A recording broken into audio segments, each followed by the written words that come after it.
New EPC rules for landlords, what's coming and what you need to do now. If you're a landlord with properties sitting in an EPC rate of D or below, this video is directly relevant to you. New energy efficiency requirements are on the way and the cost of ignoring them could be significant. Here's what you need to know. Currently, rental properties in England must have a minimum EPC rating of E to be legally let.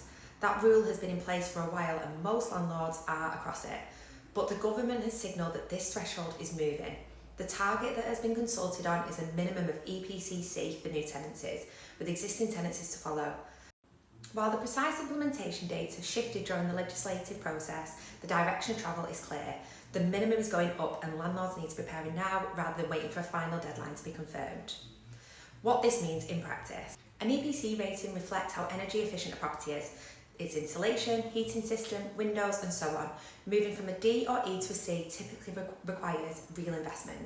Common improvements include loft and cavity wall insulation, upgrading to a more efficient boiler or heat pump, replacing single glazing with double or triple glazing and installing smart heating controls. Costs vary significantly by property type and starting point, but landlords should be budgeting anywhere from a few £1,000s for straightforward improvements to considerably more for older properties that need substantial work. The exemptions. There are exemptions available and it's worth understanding them. If the cost of reaching the required rating exceeds a defined cap, which under previous proposals was set at £10,000 per property, you may be able to register an exemption rather than carry out the full works. There are also exemptions for listed buildings and properties where planning restrictions prevent certain improvements. Exemptions need to be registered formally, they don't apply automatically. Why you should act now? Here's the practical argument for not waiting.